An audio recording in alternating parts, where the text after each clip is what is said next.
പടം എന്ന് പറഞ്ഞു കഴിഞ്ഞാൽ അത് യങ്സ്റ്റേഴ്സിൻ്റെ പടമാണ്. ബേസിക്കലി അവരുടെ കഥ പറയുന്ന പടമാണ്. ബാംഗ്ലൂരിൽ താമസിച്ചു അവിടെ വർക്ക് ചെയ്യുന്ന ആൾക്കാരുടെ കഥ പറയുന്നതാണ്. അപ്പോൾ അങ്ങനത്തെ റോളിന് ആക്ച്വലി ഷൂട്ടാവുന്നത് ആസിഫ് അലിയും അജു വർഗീസ് അങ്ങനത്തെ ആൾക്കാർ തന്നെയാണ്. അപ്പോൾ ആസിഫിൻ്റെ അടുത്ത് ആദ്യം കഥ പറഞ്ഞു, ആസിഫിന് ഇഷ്ടപ്പെട്ടു. പിന്നെ അവിടെ നമ്മൾ ബാക്കി ക്യാരക്ടേഴ്സിന് വേണ്ടി തപ്പൽ തുടങ്ങി. അങ്ങനെ രവീന്ദ്രൻ സാർ വന്നു. രവീന്ദ്രൻ സാറിൻ്റെ ക്യാരക്ടർ എന്ന് പറഞ്ഞാൽ അത് രവീന്ദ്രൻ സാറിന് മാത്രമേ ചെയ്യാൻ പറ്റുള്ളൂ. ഡിസ്കോ ഡഗ്ലസ് എന്ന് പറഞ്ഞൊരു ക്യാരക്ടർ. അപ്പോൾ അദ്ദേഹത്തിൻ്റെ ക്യാരക്ടർ പടത്തിൽ ഭയങ്കര ഇമ്പോർട്ടൻ്റ് ആയിട്ടുള്ളൊരു ക്യാരക്ടറാണ് ഡിസ്കോ ഡഗ്ലസ് എന്ന് പറഞ്ഞിട്ട്. സോ അങ്ങനെ രവീന്ദ്രൻ സാറിലേക്ക് എത്തി. പിന്നെ സാൻഡ്ര എന്ന് പറഞ്ഞ ഒരു ഭയങ്കര ഇറിറ്റേറ്റിംഗ് ആയിട്ടുള്ളൊരു ബോസാണ്. സോ സാൻഡ്രയുടെ ക്യാരക്ടറും സാൻഡ്രയ്ക്ക് ഭയങ്കര നന്നായി ചെയ്യാൻ സാധിച്ചു എന്ന് തോന്നുന്നു. പിന്നെ ബാക്കിയുള്ള ആൾക്കാർ സമ്പത്ത് തമിഴ് സിനിമയിൽ ഇങ്ങനെ നമ്മൾ സാഗറിലെ ജാക്കി എന്ന് പറഞ്ഞ പടത്തിൽ വന്നിട്ടുണ്ടായിരുന്നു പ്രാവശ്യം.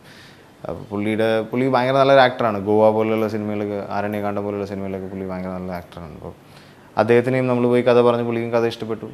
പുള്ളി അങ്ങനെ കാസ്റ്റിൻ്റെ ലിസ്റ്റിലേക്ക് വന്നു. ഞാനും ഇതിൻ്റെ സ്ക്രിപ്റ്റ് റൈറ്റേഴ്സായിട്ടുള്ള വിവേക്കും ജോസഫും നമ്മൾ മൂന്നുപേരും ഒന്നിച്ച് കോളേജിൽ പഠിച്ചാണ്. പിന്നെ ഇതിൻ്റെ ക്യാമറമാൻ പ്രതീഷ് വർമ്മ നമ്മൾ ബാംഗ്ലൂർ വരുമ്പോൾ നമ്മളെല്ലാവരും ജോസഫിൻ്റെ വീട്ടിലാണ് താമസം എല്ലാവരും.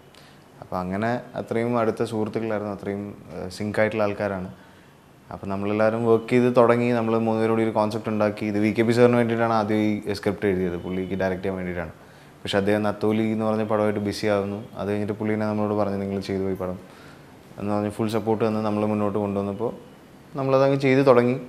പിന്നെ നമ്മൾക്ക് കിട്ടിയ പ്രൊഡ്യൂസേഴ്സ് സിബി ചേട്ടനാണെങ്കിലും ജോബി ചേട്ടനാണെങ്കിലും രണ്ടുപേരും നല്ല ആൾക്കാരായിരുന്നു. നമുക്ക് ത്രൂ ഔട്ട് സപ്പോർട്ട് ഉണ്ടായിരുന്നു.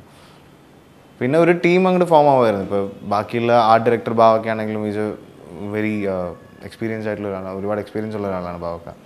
അതേപോലെ തന്നെ ബാക്കി മേക്കപ്പ് കൈകാര്യം ചെയ്തിട്ടുള്ള റഷീദിക്ക, കോസ്റ്റ്യൂം ചേച്ചി, എല്ലാവരും ബാക്കിയുള്ളവരൊക്കെ കമ്പാരിറ്റീവ്ലി ന്യൂ ഫേസസ് ആണ്. ഭാവക്ക, പിന്നെ മഹേഷ് ഏടൻ, വിഷ്വരൂപമൊക്കെ എഡിറ്റ് ചെയ്തതാണ് മഹേഷ് ഏടൻ, അദ്ദേഹമാണ് ഇതിൻ്റെ എഡിറ്റർ. പിന്നെ മ്യൂസിക് ചെയ്ത് രാഹുൽ ഒരുപാട് പടങ്ങൾ ചെയ്തിട്ടുണ്ട്. ഇപ്പോൾ തെലുഗുവിൽ പോലും പടം ചെയ്തിട്ടുള്ളതാണ് രാഹുൽ. അപ്പോൾ നമ്മൾ ന്യൂ കമേഴ്സിൻ്റെ കൂടെ ഇത്രയും അത്യാവശ്യം എക്സ്പീരിയൻസ്ഡ് ആയിട്ടുള്ള ആൾക്കാരും എല്ലാവരും കൂടിയായിട്ട് ഒരു ടീം ഫോമായി. നല്ലൊരു ടീം നമ്മളുടെ കോൺസെപ്റ്റ് എക്സിക്യൂട്ട് ചെയ്തു ഭംഗിയായിട്ട്.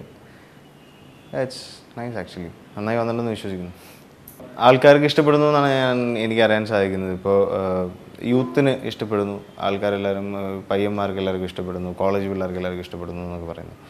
അപ്പോൾ അങ്ങനത്തെ ഒരു ക്രൗഡാണ്. ആദ്യത്തെ ഒരു വീക്കെൻഡിൽ അങ്ങനത്തെ ക്രൗഡാണ് നമ്മൾ എക്സ്പെക്ട് ചെയ്യുന്നുള്ളൂ. അപ്പോൾ ഇതിന് A സർട്ടിഫൈഡ് ആണ് പടം. A സർട്ടിഫിക്കറ്റ് കിട്ടിയിട്ടുണ്ട് സെൻസർ ബോർഡിന്. സോ അഡൾട്ട്സിനുള്ള പടമാണ്. കൊച്ചു പിള്ളേരെ കൊണ്ട് തിയേറ്ററിൽ പോകുന്നവരോട് ഇപ്പോൾ തന്നെ പറയുന്നു, പിള്ളേരെ കൊണ്ട് പോകുന്നൊന്നുമില്ല, നിങ്ങൾക്ക് കണ്ട് ആസ്വദിക്കാം. 18 വയസ്സിന് മേലുള്ളവർക്ക് കണ്ട് ആസ്വദിക്കാൻ പറ്റുന്ന സിനിമയാണ്. ഇതിൽ പക്ഷേ അശ്ലീലമില്ല, വൾഗറില്ല,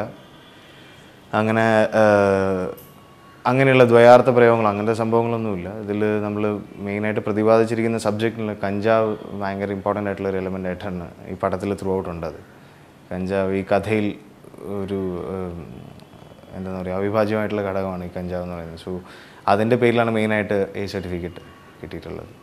സോ അതും ഞാൻ ക്ലാരിഫൈ ചെയ്യുന്നു. അപ്പോൾ പോവുക, കാണുക, എൻജോയ് ചെയ്യാൻ പറ്റും. It's A fun movie. അതല്ലാണ്ട് വേറെ ആരെങ്കിലും ഉപദ്രവിക്കാനോ ദ്രോഹിക്കാനോ അല്ലെങ്കിൽ ആരെങ്കിലും ഉപദേശിച്ച് നന്നാക്കാനോ ആയിട്ടൊന്നും എടുത്ത പടമല്ല. പിന്നെ ഭയങ്കരമായിട്ടൊരു വലിയ മാറ്റം കൊണ്ടുവരാൻ അങ്ങനെയുള്ള എന്താ പറയുക ഇപ്പോഴുള്ള ചിട്ടവട്ടങ്ങളൊക്കെ മാറ്റിമറിക്കാൻ അങ്ങനെയൊന്നുമില്ല. ഒരു സിമ്പിളായിട്ടുള്ള സ്റ്റോറി ആൾക്കാർ എൻജോയ് ചെയ്യാവുന്ന രീതിയിൽ രസമായിട്ട് പറഞ്ഞിട്ടുണ്ടെന്ന് വിശ്വസിക്കുന്നു. അത് കാണാൻ ഭംഗിയുള്ള വിഷ്വൽസ് പ്രതീക്ഷ ഷൂട്ട് ചെയ്തിട്ടുണ്ട്. മഹേശ്വരൻ ഭംഗിയായിട്ട് എഡിറ്റ് ചെയ്തിട്ടുണ്ട്. ഭാവക്ക നന്നായി ആർട്ട് നമ്മൾക്ക് വേണ്ടി സഹകരിച്ച് ചെയ്തിട്ടുണ്ട്. ബാക്കി അങ്ങനെ എല്ലാ പടത്തിനും ബാക്കി ടെക്നിക്കൽ സൈഡെല്ലാം രാഹുൽ രാജിൻ്റെ BGM ആണെങ്കിലും ഒരുപാട് ആൾക്കാർക്ക് ഇഷ്ടപ്പെടുന്നതാണ്. ഇപ്പോൾ രാഹുൽ രാജിൻ്റെ പാട്ടുകൾക്ക് പുറമേ തന്നെ ബാക്ക്ഗ്രൗണ്ട് സ്കോർ ഒരുപാട് ശ്രദ്ധിക്കപ്പെടുന്നുണ്ട് ഈ പടത്തിൽ. അപ്പോൾ അങ്ങനെയൊക്കെയുള്ള കാര്യങ്ങൾ വന്നു ചേർന്നിട്ടുള്ളൊരു പടമാണ്. ആൾക്കാർക്ക് കണ്ട് എൻജോയ് ചെയ്യാൻ പറ്റുന്നൊരു പടമാണ്. അല്ലാണ്ട് ഇപ്പോൾ ആയതുകൊണ്ട് അതിൽ അശ്ലീലം അല്ലെങ്കിൽ ഭയങ്കര വൾഗറായിട്ടുള്ള സംഭവങ്ങൾ അതൊന്നും ഇല്ലാത്തൊരു പടമാണ്.